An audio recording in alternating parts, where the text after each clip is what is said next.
مضامین قرآن Islamic scholar مفتی محمد یوسف تیبی فاضل جامعہ اسلامیہ مدینہ منورہ۔ بسم اللہ الرحمن الرحیم۔ آج ہم پڑھ رہے ہیں 26واں پارہ۔ اس میں پہلی سورت سورہ الاحقاف ہے۔ احقاف حقفن یا حقفتن کی جمع ہے۔ اس کا معنی ہوتا ہے ٹیلا، جو لمبا لمبا ٹیلا، تھوڑا ٹیڑھا ٹیلا ہوتا ہے، اس کو کہتے ہیں احقاف۔ تو یہ عاد کی قوم عاد تھی،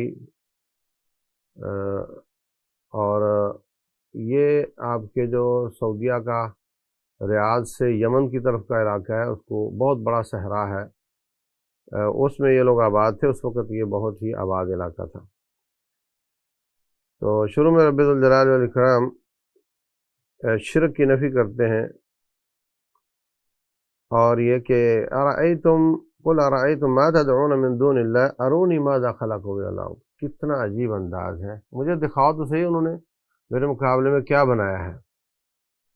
یعنی میں حیران ہوتا ہوں کہ اللہ تبارک و تعالیٰ کو کیا پڑی ہے کہ وہ ہمیں اتنا سمجھائیں۔ جو نہیں مانتا جائے پہاڑ میں آگ میں ڈال دے ان کو۔ لیکن کس قدر احساس ہے، کس قدر محبت ہے اپنی مخلوق کے ساتھ، تو ان کو مختلف انداز کے ساتھ سمجھاتے ہیں۔ اور میرے بندو، تم میرے مقابلے میں مخلوق کو لاتے ہو، ارونی ماذا خلقوا من الارض، مجھے دکھاؤ تو صحیح انہوں نے کیا بنایا۔ ام لہم شرک فی السماوات، کیا انہوں نے آسمان میں کوئی شراکت داری کی ہے۔ کوئی نشانی، کوئی آیت، کوئی دلیل لے کر آؤ نا کہ تم سچے ہو۔ اور جن کی تم عبادت کرتے ہو، یہ قیامت والے دن تمہارے دشمن بن جائیں گے اور تمہاری عبادت کا انکار کریں گے۔ یہ آیت نمبر 6 ہے۔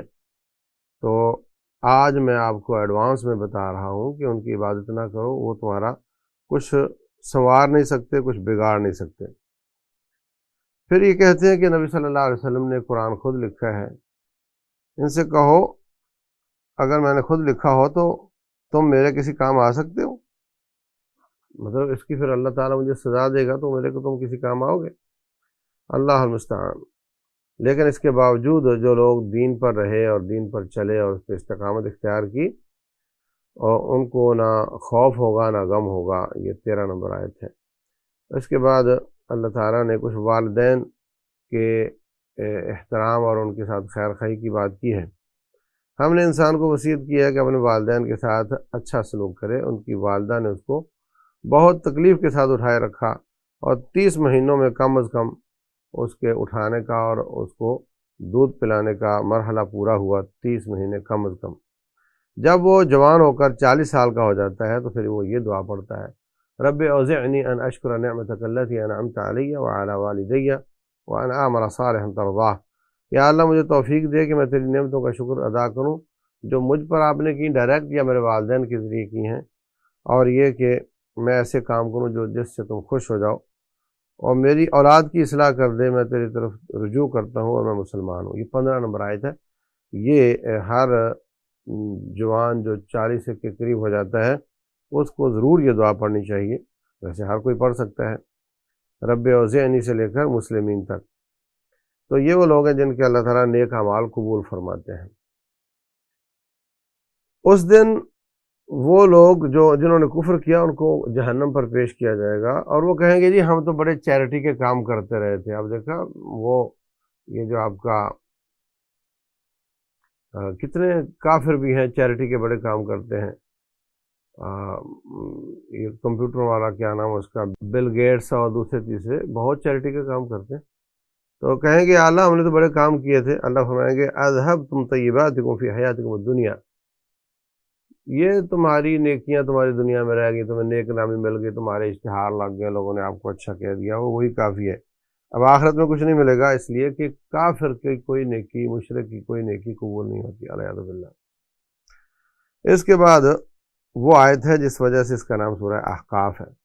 وَاذْكُرْ أَخَا عَادٍ إِذْ أَنذَرَ قَوْمَهُ بِالْأَحْقَافِ، یاد کرو عاد کے بھائی مراد ہود علیہ السلام، جب انہوں نے ٹیلوں میں اپنی قوم کو ڈرایا تھا، تو وہ آگے سے مختلف قسم کے اعتراضات شروع کر دیے اور ان کا مقابلہ کرنا شروع کر دیا، بات نہیں مانی۔ تو پھر مختصر یہ کہ ان پر عذاب آیا ایک بادل کی شکل میں۔ تو کہنے لگے واہ، یہ کہہ رہے تھے عذاب آئے گا، یہ تو بادل آ گئے، یہ تو ہمیں ابھی بارش ہوگی، انجوائے کریں گے۔ اللہ فرماتے ہیں نہیں، بل ہوا مستعجلتم بہ، یہ تو وہ ہے جس کی تم جلدی طلب کر رہے تھے۔ ریح فیہا عذاب علیم، یہ ہوا ہے جس میں بہت دردناک عذاب ہے، ہر چیز تباہ کر دے گا، اور سوائے گھروں کے اور کچھ نظر نہیں آتا تھا، ایسے گرے پڑے تھے جیسے کھجوروں کے تنے ہوتے ہیں۔ اللہ المستعان۔ اے نبی علیہ السلام ان سے کہو کہ وَلَقَدْ أَهْلَكْنَا مَا حَوْلَكُم مِّنَ الْقُرَىٰ، ہم نے ارد گرد آپ کے دائیں بائیں، یہ جو سمود تھی یہ شام کی طرف راستے میں پڑتا ہے، اور یہ عاد یہ ریاض کی طرف یمن کی طرف راستے میں پڑتا ہے، تو یہ سب لوگوں کو ہم نے تباہ کیا تمہارے اڑوس پڑوس میں، تمہیں سمجھ کیوں نہیں آتی، اور تمہیں بھی اللہ تعالیٰ تباہ کر سکتا ہے۔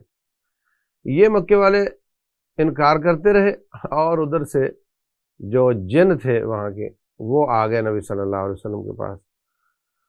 وَصَرَفْنَا إِلَيْكَ نَفَرًا مِنَ الْجِنِّ يَسْتَمِعُونَ الْقُرْآنَ، انہوں نے آ کر قرآن سنا اور کان لگا کر سنا، اور واپس گئے تو اپنی قوم کو ڈرانے لگے۔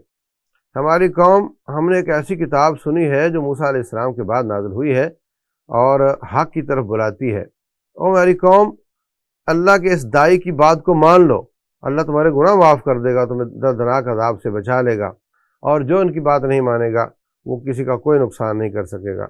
تو یہ اللہ تعالیٰ کی طرف سے تسلی کی ایک شکل ہوتی ہے کہ چلو انسان نہیں مانے تو جن مان گئے، کوئی تو مانا، یہ بہت بڑی تسلی ہوتی ہے داعی کے لیے۔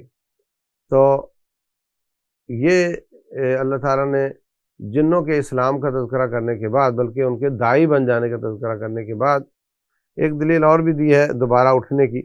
فرمایا کہ اولم یروا ان اللہ الذی خلق السماوات والارض، دیکھتے نہیں کہ جس نے زمین و آسمان بنائے ہیں، ولم یعی بخلقہن، اور ان کو پیدا کرنے سے وہ تھک نہیں گیا۔ یہودی کہتے تھے اللہ تھک گیا، نعوذ باللہ، وہ تھکا نہیں، وہ دوبارہ اٹھانے پر بھی قادر ہے۔ یہ آیت نمبر 33 ہے۔ اور آخر میں رب ذوالجلال والاکرام فرماتے ہیں کہ اے نبی آپ صبر کرو جیسے سابقہ اولو العزم انبیاء نے صبر کیا تھا، اور جلد بازی نہ کرو۔ یہ لوگ قیامت والے دن آج اس جہان کو انجوائے کر رہے ہیں، قیامت والے دن کہیں گے یا اللہ ہم تو شاید ایک گھنٹہ بھی دنیا میں نہیں رہے ہیں، تو ان کی ساری محنتیں برباد ہو جائیں گی۔ اس کے بعد جناب سورہ محمد ہے، یہ سورہ مدنی صورت ہے، اس میں بہت زیادہ جہاد کا تذکرہ ہے۔ تو اس میں اللہ تبارک و تعالیٰ جہاد فی سبیل اللہ کا حکم دے رہے ہیں۔ اذا لقیتم الذین کفروا فضربوا الرقاب، جب دشمن کو ملو تو ان کی گردنیں مارو۔ حتی اذا اثخنتموہم، جب خوب خون بہا چکو تو پھر آپ پکڑنا شروع کرو۔ بدر میں یہ ہوا تھا کہ خوب خون نہیں بہایا گیا تھا، رشتہ دار تھے دونوں طرف، تو وہ کہنے لگے بھتیجے مجھے پکڑ لو ورنہ کوئی مار جائے گا، تو پکڑنا شروع کر دیا۔ ابھی اچھے طریقے سے ان کی کمر نہیں ٹوٹی تھی۔ یہی وجہ ہے کہ اللہ تعالیٰ نے اس بات کو پسند نہیں کیا کہ آپ نے قیدی چھوڑ دیے، ورنہ قانون یہی ہے کہ جب خوب اچھی طرح خون بہہ جائے اس کے بعد پھر آپ پکڑنے شروع کرو۔ اے ایمان والو، اگر تم اللہ کی مدد کرو گے تو اللہ تمہاری مدد کرے گا، اور اللہ تعالیٰ تمہیں تمہارے قدموں کو جما دے گا۔ اس کے مقابلے میں تھوڑا مومنوں کا تذکرہ کیا، اس کے بعد کافروں کا۔ والذین کفروا یتمتعون ویاکلون کما تاکل الانعام والنار مثوی لہم، کافروں کا ٹھکانہ آگ ہے۔ وکأی من قریۃ ہی اشد قوۃ من قریتک التی اخرجتک، اے نبی علیہ السلام جس قریہ مکے والوں نے آپ کو مکے سے نکالا ہے، اس سے بڑی بڑی بستیوں کو ہم نے تباہ کر دیا، اور ان کو بھی ہم تباہ کر سکتے ہیں۔ تو اس لیے آپ فکر نہیں کریں، یہ ایسا نہیں کہ ہم عاجز آ گئے ان سے، بس یہ کہ تھوڑا صبر کا امتحان ہے۔ اس کے بعد اللہ تعالیٰ نے جنت کی نعمتوں کا ذکر کیا ہے۔ مثل الجنت التی، آیت نمبر 15 سے آنورڈ آگے ہے، 15-16، ان میں اللہ تعالیٰ فرماتے ہیں مثل الجنت التی وعد المتقون، جنت کی خوبی اور صفت یہ ہے اس میں نہریں بہتی ہیں جس کا پانی کبھی خراب نہیں ہوگا، دودھ کی نہریں ہوں گی اس کا مزہ تبدیل نہیں ہوگا، شراب کی نہریں ہوں گی بڑی لذت والی ہوں گی، اور شہد کی نہریں ہوں گی، اور ہر طرح کے پھل ہوں گے۔ تو یہ 15 نمبر آیت میں اللہ تعالیٰ نے جنت کی خوبیاں بیان کی ہیں۔ یہ لوگ جو آپ کے اوپر ایمان نہیں لا رہے، یہ اصل میں انتظار کر رہے ہیں قیامت کا۔ حال ينظرون الا الساعة ان تأتيهم بغتة، اچانک آئے گی اور ان کو سنبھلنے کا موقع نہیں ملے گا۔ فَاعْلَمْ أَنَّهُ لَا إِلَهَ إِلَّا اللَّهُ، اچھے طریقے سے جان لو کہ اللہ کے سوا کوئی عبادت کے لائق نہیں ہے۔ اس سے امام بخاری رحمۃ اللہ علیہ نے یہ باب قائم کیا ہے کہ جان لو اللہ ایک ہے، تو جاننا پہلے ہے، توحید بعد میں ہے، علم پہلے ہے۔ ہر چیز سے پہلے علم ہونا ضروری ہے، قول ہو یا عمل ہو، یہ بات اس سے انہوں نے نکالی ہے۔ تو یہ لوگ قرآن حکیم پر غور کیوں نہیں کرتے؟ کہ ان کے دلوں کو تالے لگ گئے ہیں۔ جو لوگ مرتد ہو جاتے ہیں، شیطان نے ان کے اعمال کو ان کے لیے مزین کیا ہے۔ اے ایمان والو، اللہ اس کے رسول کی بات مانو اور اپنے اعمال کو ضائع نہ کرو۔ جو ان کی بات نہیں مانتا، اپنی من مانی کرتا ہے، مولوی، پیر، پیشوا، امام، اس کے پیچھے چلتا ہے نبی کی مخالفت میں، اس کے اعمال ضائع ہو جاتے ہیں، نعوذ باللہ۔ فلا تہنوا وتدعوا الی السلم وانتم الاعلون ہا انتم ہؤلاء تدعون لتنفقوا فی سبیل اللہ۔ یہاں پہ انفاق فی سبیل اللہ کی بات ہے، اللہ کے راستے میں خرچ کرنا۔ جو بخل کرے گا، اللہ کے راستے میں نہیں دے گا، وہ اپنے آپ پر بخل کرے گا، کیونکہ یہ اللہ کے راستے میں دے گا تو اللہ اس کو دے گا، یہ ادھر نہیں دے گا تو اللہ اس کو نہیں دے گا، تو اس کا نقصان اس کو ہوگا۔ رسول اللہ صلی اللہ علیہ وسلم فرماتے ہیں، اللہ کا فرمان ہے انفق علیک، تو خرچ کر، میں تجھ پہ خرچ کروں گا۔ تو جتنا یہ ریلیز کرتا جائے گا اتنا پیچھے سے آئے گا، یہ روکے گا تو پیچھے سے رب ذوالجلال روک لے گا۔ اس کے بعد جناب ہے سورہ فتح۔ فتح یہ مدینہ کی صورت ہے۔ جب 6 ہجری میں صلح حدیبیہ ہوئی تو امام بخاری نے اس پر باب قائم کیا ہے۔ باب ہے غزوہ حدیبیہ، لوگ کہتے ہیں صلح حدیبیہ، انہوں نے اس کا نام غزوہ حدیبیہ دیا ہے۔ تو اس میں صلح ہوئی تھی، نہ صحابہ کرام صلح کرنا چاہتے تھے، نہ مکے والے صلح کرنا چاہتے تھے۔ خود رسول اللہ صلی اللہ علیہ وسلم نے ان کو آفر کی تھی کہ آپ صلح کر لو، تھک گئے ہو، دم مار لو اور جناب 10 سال کا معاہدہ کر لو، پھر اگر آپ کو سمجھ نہ آیا اسلام تو پھر لڑ لیں گے، لڑائی کا کیا ہوتا ہے۔ انہوں نے، خیر لمبا واقعہ ہے، حضرت عثمان گئے ان سے بات کرنے کے لیے، انہوں نے کہا جی ہم ذرا مشورہ کر لیں، تو مشورے میں دیر ہو گئی، ادھر سے یہ خبر غلط اڑ گئی کہ حضرت عثمان کو انہوں نے شہید کر دیا۔ تو نبی صلی اللہ علیہ وسلم نے ایمرجنسی میں بیعت لی کہ بیعت کرو کہ عثمان کا بدلہ لیے بغیر نہیں جائیں گے، مر جائیں گے مگر بدلہ نہیں چھوڑیں گے۔ تو اس کو بیعت رضوان کہتے ہیں، اس کا تذکرہ بھی صورت میں ہے۔ اور یہ جو بعد میں صلح ہوئی، خبر غلط تھی، پھر سہیل بن عمر آیا، اس کے ساتھ بیعت کا نیگوشیشن ہوئی۔ نبی صلی اللہ علیہ وسلم کو کہنے لگا جی یہ معاہدہ محمد رسول اللہ اور مکے والوں کے بیچ میں ہو رہا ہے، یہ میں نہیں مانتا، آپ لکھو محمد بن عبداللہ کے بیچ میں ہو رہا ہے، کیونکہ ہم آپ کو رسول نہیں مانتے صلی اللہ علیہ وسلم۔ تو آپ نے فرمایا علی اور رسول کا لفظ کاٹ دو۔ کہنے لگے میری تو ہمت نہیں، فرمایا مجھے بتاؤ میں کاٹ دیتا ہوں، کہاں ہے وہ لفظ، کیونکہ آپ امی ہیں، آپ لکھنا پڑھنا نہیں جانتے۔ پھر کیا ہوا؟ کہنے لگے جی جو مکہ سے مدینہ کی طرف بھاگ جائے گا وہ تمہیں واپس کرنا پڑے گا، اور جو مدینہ سے بھاگ کر آئے گا وہ ہم واپس نہیں کریں گے، اور بھائی یہ بھی قبول ہے۔ پھر سہیل بن عمر کا اپنا بیٹا وہ زنجیروں میں جکڑا ہوا آ گیا، اللہ کے رسول سائن کرنے سے پہلے مجھے لے لیجیے گا۔ تو آپ نے فرمایا سائن تو ضروری نہیں ہوتے، جب ہم بات کر لیتے ہیں تو وہی کافی ہو جاتی ہے، اب ہم آپ کو نہیں لے سکتے۔ تو یہ سب باتیں صحابہ کرام پر بڑی چوٹ لگ کر، چوٹ کی طرح لگی تھی کہ یار کیا ہو رہا ہے، ان کا بندہ واپس کرنا پڑے گا، ہمارا نہیں ہوگا، اور جناب یہ نام مٹا دیا، یہ تو بہت غلط ہو گیا۔ حضرت عمر بن خطاب رضی اللہ عنہ بہت جذبات میں ہیں، باقی صحابہ کرام بھی۔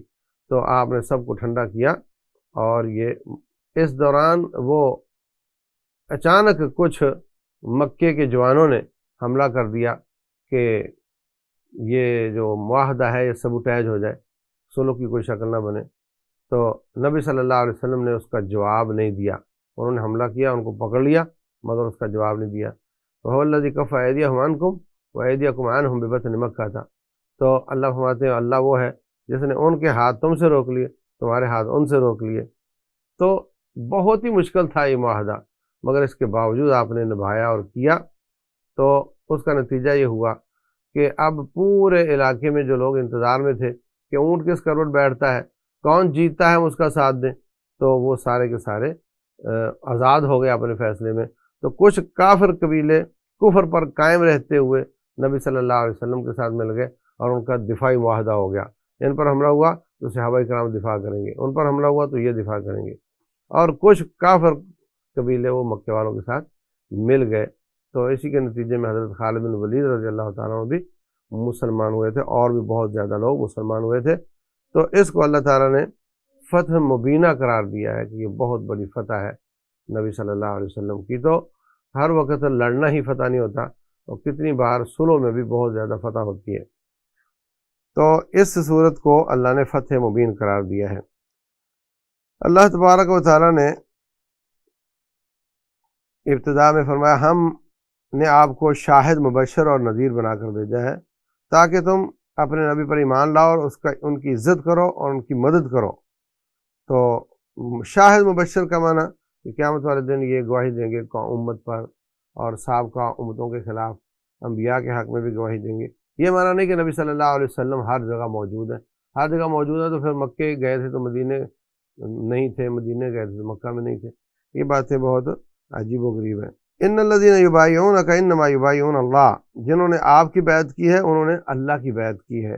ید اللہ فوق ایدیہم، ان کے ہاتھوں کے اوپر آپ کا ہاتھ نہیں اللہ کا ہاتھ تھا۔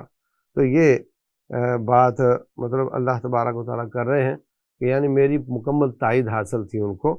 تو یہ آیت نمبر 10 ہے۔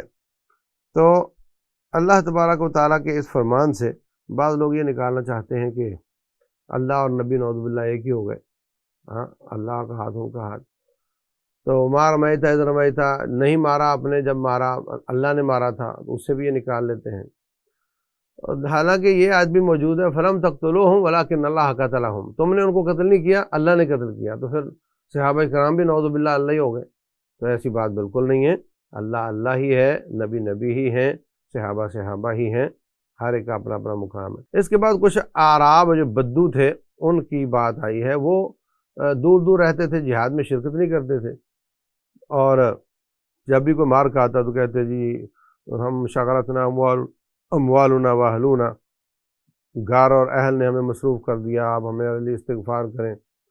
تو بعد میں آ جاتے کہتے جناب کہ ہمیں تو غنیمتیں چاہیے، تو اگر مسلمان کہتے کہ جب تم لڑتے نہیں ہو تو تمہیں غنیمتیں کیسے ملیں، تو کہتے جی تم حسد کرتے ہو ہمارے ساتھ۔ تو اللہ تعالیٰ نے یہاں پر ان کا اعرابیوں کا آیت نمبر 11 سے لے کر آیت نمبر 16 تک ان کا تذکرہ کیا ہے۔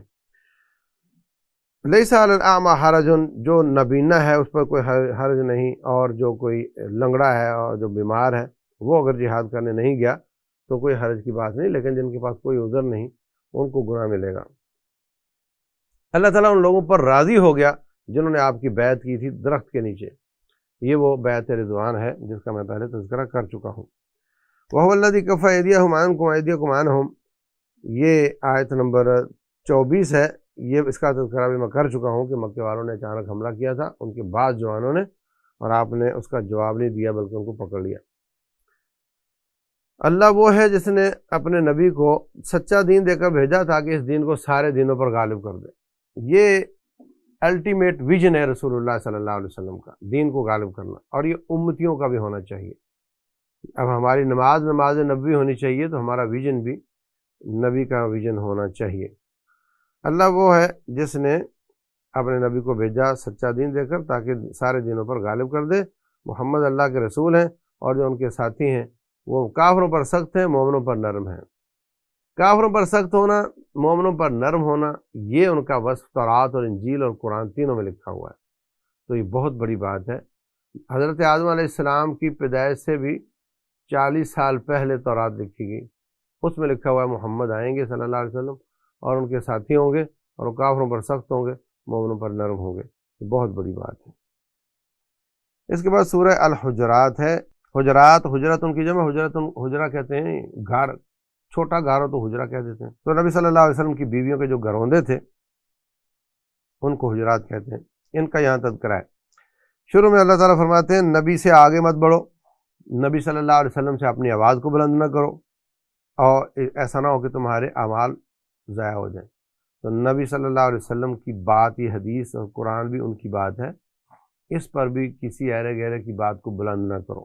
وہ لوگ جو اپنی آوازیں پست رکھتے ہیں اللہ تعالیٰ نے ان کو تقوی کے لیے پسند فرمایا ہے، اور وہ لوگ جو حجرات سے باہر کھڑے ہو کر کہتے ہیں اخرج لنا یا محمد، نکلو محمد صلی اللہ علیہ وسلم، تو یہ عقل نہیں رکھتے۔ یہ وہ آیت ہے جس وجہ سے اس کا نام سورہ حجرات ہے۔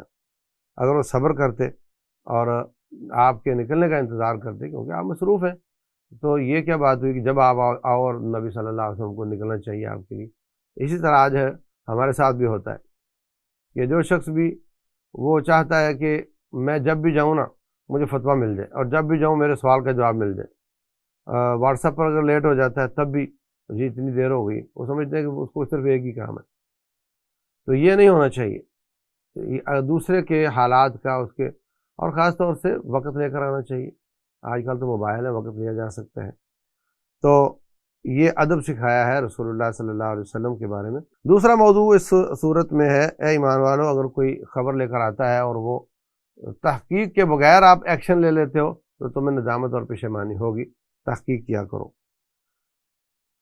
اور اگر دو گروہ آپس میں مسلمانوں کے لڑ پڑیں تو ان کی صلح کرواؤ، اور اگر آپ دیکھو کہ یہ زیادتی کر رہا ہے تو پھر مظلوم کا ساتھ دو ظالم کے خلاف، تاکہ وہ مضبوط ہو جائے اور اس کا ظلم ختم ہو جائے۔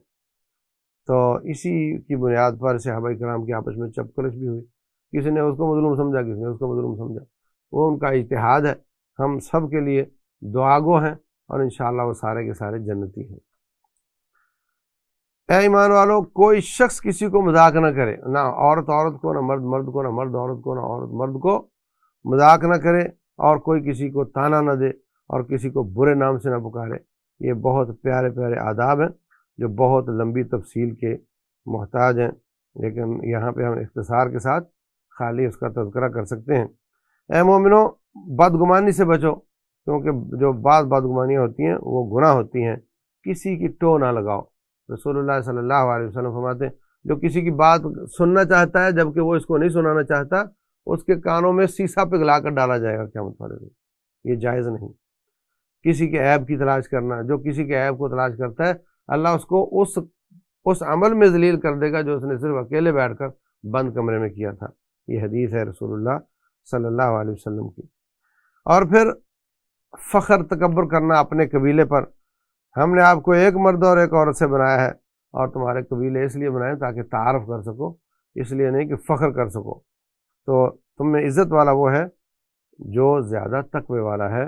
باقی کوئی وجہ نہیں ہے کسی کو اس کے قبیلے یا برادری کے ہیچ نیچ ہونے کا تانا نہ دو، بلکہ تقوی کی بنیاد پر اللہ تعالیٰ عزت دیتا ہے۔ آخر میں اعرابی بدو کہتے ہیں ہم ایمان لائے۔ اللہ فرماتے ہیں تم ایمان نہیں لائے، یہ کہو کہ ہم مسلمان ہوئے، ابھی تک تو تمہارے دلوں میں ایمان نہیں گیا۔ تو ایک تو ان کا بھانڈا پھوڑ دیا اللہ تعالیٰ نے۔